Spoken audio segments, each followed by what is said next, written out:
Have you ever noticed how some people celebrate their 100th birthday with clear minds and steady hands while others struggle with failing health decades earlier? The difference often comes down to five silent conditions that quietly determine whether we thrive or decline in our later years. Understanding these illnesses and how to avoid them might be the most valuable knowledge you gain this year. Let me share something that might surprise you. Reaching 100 years old isn't primarily about genetics or luck. Research shows that if you've made it past 60 without developing five specific diseases, your chances of living to 100 increase dramatically. These aren't rare tropical illnesses or mysterious syndromes. They're conditions affecting millions, yet many people don't realize how powerfully they shape our remaining years. The first condition is heart disease, and it affects more seniors than any other illness. Picture your heart as a pump that's been working nonstop since before you were born, beating roughly 100,000 times every single day.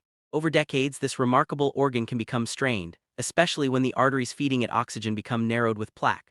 What makes heart disease particularly dangerous is how quietly it develops. You might feel perfectly fine while inflammation slowly damages your blood vessels, hypertension gradually weakens your heart muscle, and cholesterol silently builds up inside your arteries like rust in old pipes.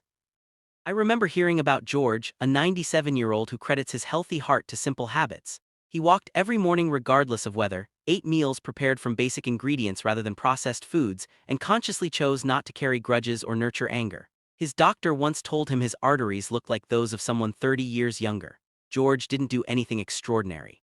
He just moved his body daily, ate real food in sensible portions, and kept his stress levels manageable. Those three habits protected his cardiovascular system for nearly a century. The second major threat to longevity is diabetes. Think of diabetes as your body losing its ability to properly manage the fuel it runs on. When you eat, your body converts food into glucose for energy, and insulin acts like a key that unlocks your cells so glucose can enter. In diabetes, either your body stops producing enough insulin or your cells stop responding to it properly. The result is glucose building up in your bloodstream where it doesn't belong, slowly damaging blood vessels throughout your entire body. What's frightening about diabetes is that it attacks almost everything. High blood sugar damages the tiny vessels in your eyes, sometimes leading to blindness. It harms nerves in your feet, causing numbness and dangerous infections. It accelerates kidney damage, strains your heart, and even affects your brain, increasing dementia risk. Many people have elevated blood sugar for years before receiving a diagnosis, meaning damage begins long before symptoms appear.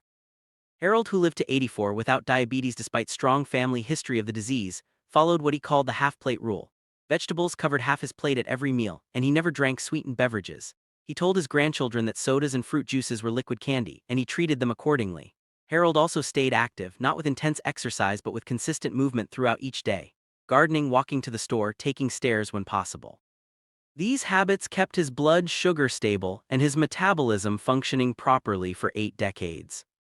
The third killer after 60 is stroke and related circulatory disorders. A stroke happens when blood flow to part of your brain suddenly stops, either because a vessel gets blocked by a clot or because it ruptures and bleeds. Brain cells begin dying within minutes of losing their oxygen supply. Some strokes cause immediate, obvious symptoms like paralysis or speech difficulties. Others are smaller, causing subtle damage that accumulates over time, gradually stealing memory, balance, and cognitive ability. Your risk of stroke connects directly to the health of your blood vessels and your blood pressure. When vessels become stiff and narrow, and when pressure inside them stays chronically elevated, the risk of rupture or blockage increases dramatically. Ruth, who lived to 86 with remarkably healthy circulation, maintained what her doctor called extraordinarily soft, flexible arteries. She credited this to daily walking and an unusually calm temperament. Ruth practiced what we might now call mindfulness, though she would have simply called it refusing to let small annoyances ruin her day. She understood instinctively that emotional turbulence creates physical turbulence in the body, raising blood pressure and stress hormones that damage vessels over time. The fourth condition dramatically affecting longevity after 60 is cancer. Cancer represents a breakdown in one of your body's most fundamental processes, the orderly growth and replacement of cells. Every day, some of your cells make copying errors that could potentially become cancerous. Your immune system constantly patrols for these abnormal cells and destroys them. Cancer develops when this surveillance system fails, or when damage to cells overwhelms your body's repair mechanisms. Age itself increases cancer risk because your immune system gradually weakens, and because you've accumulated decades of exposure to various carcinogens in food, air, water, and sunlight. Smoking dramatically accelerates this damage, as does excessive alcohol consumption. Chronic inflammation from stress, poor diet, or untreated infections also creates an environment where cancer cells can thrive. What's crucial to understand is that your daily choices either support or undermine your immune system's ability to find and eliminate abnormal cells before they become tumors. Margaret lived to 101 without cancer, something her oncologist daughter found remarkable given Margaret's limited access to modern medicine for much of her life. Margaret's secret, if you could call it that, was remarkably straightforward. She never smoked, rarely drank alcohol, ate vegetables from her garden most of her life, and possessed what her family called an unshakable calm. When asked about stress, Margaret would say that worrying about things you cannot control is like paying interest on a debt you don't owe. Her mental tranquility translated to lower levels of stress hormones that can suppress immune function, allowing her body's natural defenses to work optimally decade after decade. The fifth disease shortening lives after 60 is chronic lung disease. Your lungs perform the vital exchange of oxygen and carbon dioxide that keeps every cell in your body alive. Over time, lung tissue can become stiff, scarred, or damaged, reducing its ability to absorb oxygen efficiently. Smoking is the most obvious cause, but long-term exposure to air pollution, industrial chemicals, or even poorly ventilated indoor environments can gradually destroy lung function. Repeated respiratory infections also take their toll, leaving scar tissue that never fully heals. Healthy lungs at 80 or 90 allow you to walk without gasping, climb stairs without stopping, and maintain the energy needed for an active life. Damaged lungs make every activity exhausting because your body constantly struggles to get enough oxygen. Leonard, who lived to 102, maintained lung capacity that amazed his doctors. He attributed this to two habits. First, he took a genuine walk every day, not a stroll but actual walking that made him breathe deeply. Second, he practiced what he called conscious breathing, deliberately taking deep breaths throughout the day, especially when he felt tense.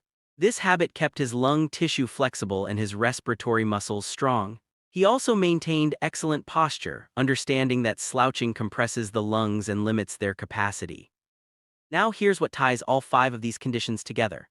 They develop silently over many years, often causing no symptoms until significant damage has occurred. They're interconnected, with each condition increasing your risk of the others. Diabetes damages blood vessels, raising stroke risk. Heart disease reduces oxygen delivery, affecting every organ. Inflammation from any chronic condition can trigger cancer development. Poor circulation affects lung health, and weak lungs strain the heart. But here's the hopeful truth. The same lifestyle habits protect against all five diseases simultaneously. Regular physical movement, even gentle walking, benefits your heart, helps control blood sugar, maintains circulation, supports immune function, and keeps lungs healthy. A diet based on whole foods, vegetables, lean proteins, and healthy fats fights inflammation, stabilizes metabolism, and provides nutrients your body needs for cellular repair. Managing stress through whatever method works for you, whether that's prayer, meditation, time in nature, or meaningful social connection, lowers the stress hormones that accelerate every disease process. Regular health monitoring is also crucial. Checking your blood pressure, cholesterol, and blood sugar allows you to catch problems when they're still easily manageable. Many seniors avoid doctors because they fear bad news, but early detection of these conditions dramatically improves outcomes. A slightly elevated blood sugar reading gives you time to change habits before diabetes develops. Moderately high blood pressure can be addressed before it causes a stroke. Regular cancer screenings catch tumors when they're most treatable. If you've reached your 60s or beyond without these five conditions, you're already doing something right. Your body has maintained its vital systems, your habits have protected rather than harmed you, and you've avoided the major pitfalls that derail health for so many others. This isn't the time to become complacent, but rather to appreciate what you've preserved and commit to protecting it. Think of longevity not as a destination, but as a relationship with your own body. You're caring for systems that have served you faithfully for decades. Your heart has beaten billions of times. Your lungs have drawn millions of breaths. Your immune system has fought off countless threats you never knew existed. These systems deserve your respect and attention. They need movement to stay strong, good fuel to function properly, rest to recover, and protection from unnecessary stress and toxins. Living to 100 isn't about obsessively pursuing perfect health or living in fear of disease. It's about consistently making choices that honor your body's needs. It's moving every day even when you don't feel like it. It's choosing real food over processed convenience most of the time. It's managing stress before it manages you. It's staying connected to people and purposes that give life meaning. It's addressing health concerns promptly rather than ignoring them until they become crises. The centenarians I've heard about weren't health fanatics or fitness extremists. They were ordinary people who lived moderately, moved regularly, ate sensibly, and maintained emotional balance. They adapted their habits as they aged, listening to their bodies and adjusting accordingly. They stayed curious about life, maintained relationships, and found reasons to get out of bed each morning. Their longevity was a byproduct of living well, not the result of chasing immortality. Your body tells you what it needs if you pay attention. Fatigue might mean you need more rest or better nutrition. Shortness of breath might signal it's time for a checkup. Persistent pain shouldn't be dismissed as just part of aging. These signals are your body's way of asking for help before small problems become serious conditions. Responding promptly to these messages is one of the most important habits you can develop. Remember that every day you live without heart disease, diabetes, stroke, cancer, or chronic lung disease is a day your body's systems are working as they should. This is worth celebrating and protecting. You don't need to be perfect. You just need to be consistent and mindful. Small healthy choices compound over time just as surely as small unhealthy choices do. The path to 100 is built from thousands of ordinary days where you chose to move a little, eat well enough, manage stress adequately, and care for yourself properly. I encourage you to take one specific action this week. Schedule any health screening you've been postponing. Start a simple daily walk if you're not already moving regularly. Remove one processed food from your regular diet and replace it with something whole and nutritious. Begin a basic stress management practice, even if it's just 5 minutes of deep breathing each day. Choose one area where you can improve and commit to it. The next month, add another small improvement. Over time, these incremental changes create the foundation for a long, healthy life. If you found this information valuable, please share it with someone you care about.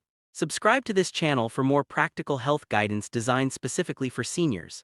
Leave a comment telling us which of these 5 conditions concerns you most or what habits have helped you maintain your health over the years. Your experiences might inspire someone else to make positive changes.